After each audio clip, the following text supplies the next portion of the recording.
Now we start from Asia. Pakistan has issued its strongest warning yet to Afghanistan's Taliban regime after peace talks between the two neighbors broke down without agreement. Defence Minister Khawaja Asif has stated that Islamabad could completely obliterate the Taliban regime and push them back to the caves for hiding, claiming that Pakistan would not need to use more than a fraction of its military capabilities. The remarks have followed after the failure of negotiations in Istanbul, which was mediated by Turkey and Qatar, aimed at preventing further deadly clashes along the 2,600-kilometer border. Pakistan's information minister has stated the Afghan side deviated from the core issue, accusing Kabul of ruses and a blame game. Pakistan has stated that the Afghan Taliban is allowing the Pakistani Taliban to operate freely inside of Afghanistan and to launch cross-border attacks, which Afghanistan denies, and Afghanistan has yet to formally respond to Pakistan's latest threats. Now for this discussion, we welcome retired Major General G.G. Dwivedi. He's a defense analyst, joins us live from New Delhi. Thank you very much, Major General, for joining us again. Good to see you. Thank you.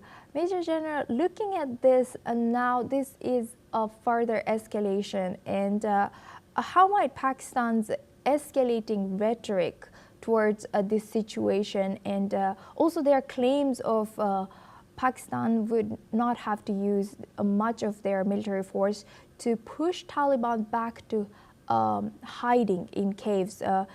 Is this just a rhetoric, or do they have such capabilities? Well, Suma, firstly, always a pleasure to be on the NewsX World. Well, I think Pakistan's frustration is quite expected, because when Taliban duo came to power in August 2021, Pakistan had three assumptions. Firstly, it will be able to control Afghanistan. Taliban will accept the Durand line. Taliban will also act against the Tehrik-e-Taliban Pakistan, the outfit which is causing fair amount of headache to Pakistan. And also, they thought that India will be out of Kabul. But unfortunately, none of these things have fructified, and therefore Pakistan is actually deeply frustrated, because they nurtured Taliban for almost 2 decades. And the talks that were held at Istanbul were expected that they will not make a headway, because there is an immense distrust between the two sides, and there is no common meeting point, because Taliban has not accepted the Durand line, and they have denied that they are lending any support to Tehrik-e-Taliban Pakistan. Now coming to the rhetorics, well, Pakistan knows that it cannot fight Taliban, because history vindicates that. Firstly, the British were booted out of Afghanistan in the 19th century.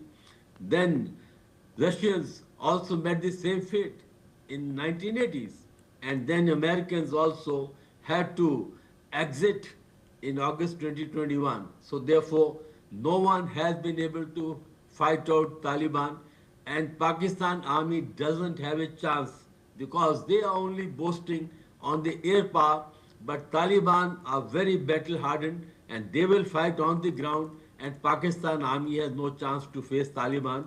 And interestingly, Russia has offered their full support to Taliban, and they have promised them the air defense systems.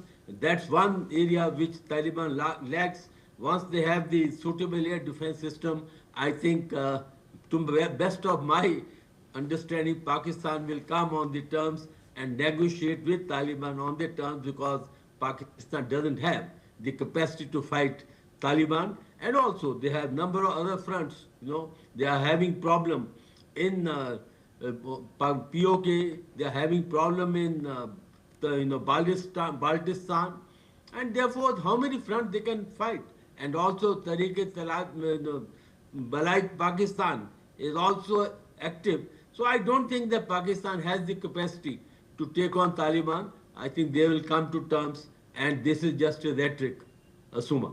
Right. And building on that, do you think there is any push of blame, or as even this year, as we saw in Pahalgam attack, Pakistan denied that it was done from their soil, and then this time too, within Pakistan's own soil, they are pushing the blame onto Afghanistan. Do you think Pakistan should or could face their own problems in their soil and make sure these kind of things does not happen in their soil, so that they don't have to put the blame onto their neighboring countries? And does this, if Afghanistan and Pakistan do not reach any agreement, does it affect India as well? Well, first and foremost, Pakistan is getting the taste of its own medicine, because its national policy is the proxy war, and they have nurtured number of outfits like Lashkar-e-Taiba, Jaish-e-Muhammad, Hizbul Mujahideen, and now they are actually in a serious problem, because these outfits many times are not under anyone's control. And while they are facing Afghanistan, like Taliban Pakistan is not actually fully under control of Taliban. So therefore, Pakistan has always playing a blame game, and while the world knows that they are the epicenter of terrorism, they are the factories of terrorists, and they always resort to the blame game. Recently, the Financial Active Task Force have also warned Pakistan that they could again come back on the grey list as hitherto. So the point is that Pakistan nurtures terrorists, its policy is of the proxy war, and blame game is part of their culture. Well, the kind of tension that is going on between Afghanistan and Pakistan, well, really doesn't affect India, because, in fact, it is to our advantage, so that the Pakistan should feel the heat on the Western Front. But nonetheless, all I can say is that Pakistan is a nation which believes in terrorism, which orchestrated terrorism all over. This is the destabilizing factor, and they always pick on India as the cause of the trouble. But let me tell you, their troubles are their own creation, and they are paying the price for the follies and the terrorism that they have nurtured for all these years. I think now realization is coming, and Taliban, I think, are showing them the mirror. Asuma. With that, I would like to thank Major General Gigi Dwivedi for always joining us and sharing that insight. Now we move on to South Korea. South